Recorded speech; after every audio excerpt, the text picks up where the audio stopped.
too old. He is too old. Yeah, I'm 30, and I want to talk about the top 5 games of 2019. 2019 was an interesting year for games. We didn't have a Red Dead Redemption 2, a Breath of the Wild, or a Grand Theft Auto that took the cake for best game of the year. Other people have different lists, and that's what I love about this year in gaming. It had something for everyone. So without further ado, these are our top 5 games of 2019. At number 5, we have Legend of Zelda Link's Awakening. Truthfully, I have never been a huge Zelda fan. I of course played through Breath of the Wild and loved it, but other than that, I haven't completely played through any other Zelda game. That all changed with Link's Awakening. I really enjoyed playing through this remake of the 1993 classic. It held on to the puzzles and dungeons that made Zelda what it is today.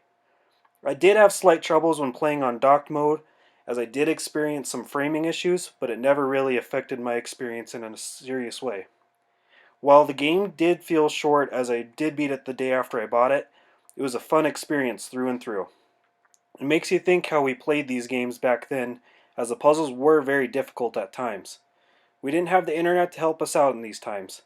Combat was very easy, but the puzzles required a lot of thought. Overall, it was a strong remake of a classic and starts off our list in a strong way. Number 4 belongs to Luigi's Mansion 3.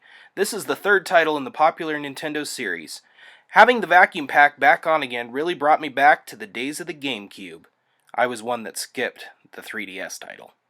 Luigi's Mansion 3 adds new elements to the Ghostbusting series. It gets me pretty excited for the upcoming Ghostbusters movie, and a game that should really be added to every Nintendo's fans' collection.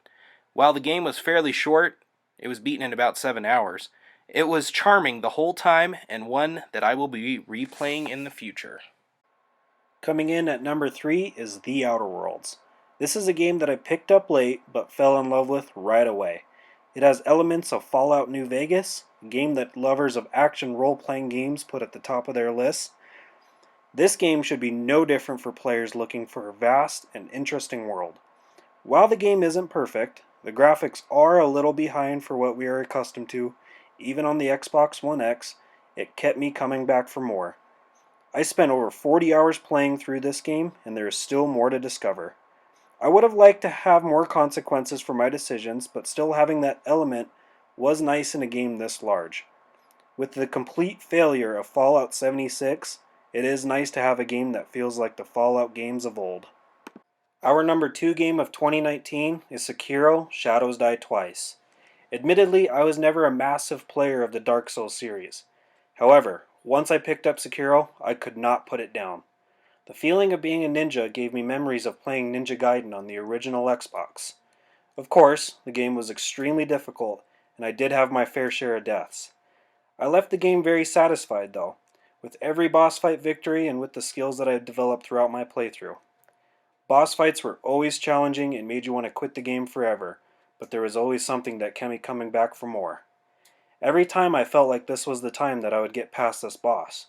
Of course, I would be wrong, but it didn't stop me from trying again.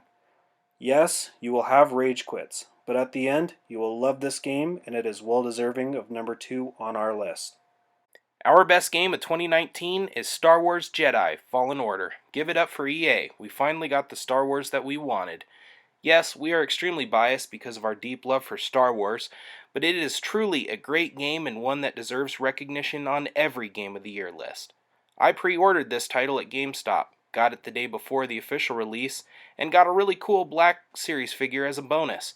After getting this game, I found myself playing all through the night, unable to find a good stopping point. I do wish that they had put a few more worlds in, but the ability to wield a lightsaber and battle the Empire on a few different planets was awesome.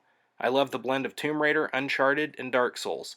I felt powerful as a Jedi, but at the same time, I still felt like the Padawan that I was at the beginning, slightly limited in my abilities. The story was simple but interesting, and the acting of the characters was great.